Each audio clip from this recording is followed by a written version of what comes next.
Сабақ басында оқушылармен жылы қарым-қатынас орнату мақсатында амандастым. Оқушылардың сабаққа деген қызығушылығын арттыру үшін психологиялық ахуал қалыптастыру кезеңінде эмоция әдісін қолдандым. Бұл әдіс арқылы оқушылар өз көңіл күйлерін білдіріп, сабаққа белсенді түрде кірісті.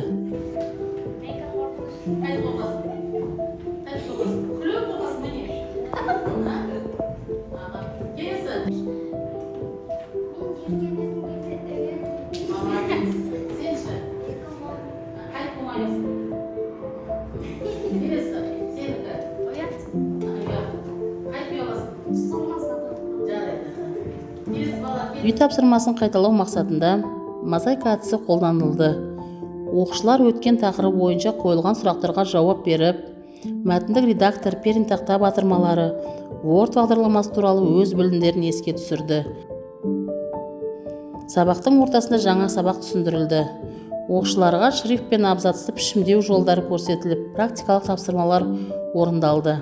Жеке жұмыс барысында оқушылар берілген талаптарға сай мәтінді пішімдеп, өз жұмыстарын мұғалімге таныстырды. Бұл тапсырма арқылы оқушылардың жауапкершілігі мен өз бетімен жұмыс істеу дағдылары дамыды.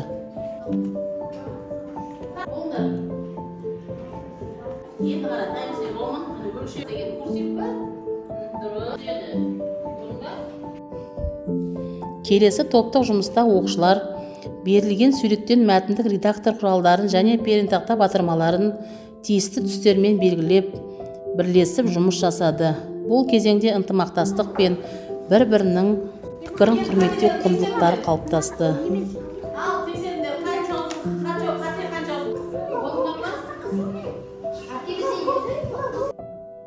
Сабақ барысында оқушылардың шаршауын басу үшін есте сақта да тап сергіту ойыны ұйымдастырылды. Оқушылар белсенді қатысып, көңіл күйлері көтерілді. Қайта жауып отыр бек. Болды, сен жеңдің Гүлбағым. Отыр, келесі жауып қойында сұрақ таппасаңдар. Екі бірдей табамыз, есіміз сақтасын. Дұрыс, біреуі тақтыңыз. Қайта жабыстырып, аударып қой. Дұрыс. Дұрыс. Отырыңдар. Намысты көріп отыр, таппадыңдар, ойланып тапты, дұрыс. Дұрыс, молодец, алып қой. Қайта жауып қой. Болды. Одан кейін Word платформасында жеке жұмыс орындалып, оқушыларға сұрақтарға жауап берді. Бұл тапсырма олардың білімін бекітуге және цифрлық ортада жұмыс жасау дағдыларын дамытуға ықпал етті.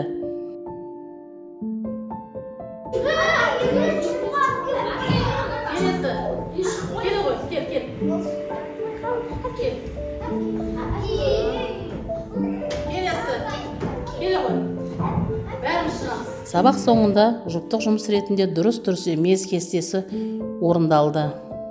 Сабақты қорытындылау кезеңінде оқушылар телефон әдісі арқылы кері байланыс беріп, сабақтан алған әсерлерімен бөлісті. Бағалау 10 балдық жүйе арқылы жүргізілді. Оқушылар өз-өзін бағалап, өз жетістіктерін саралай алды. Жалпы сабақ мақсатына жетті. Оқушылар шрифт пен абзацты пішімдеуді меңгеріп, тапсырмаларды белсенді орындады.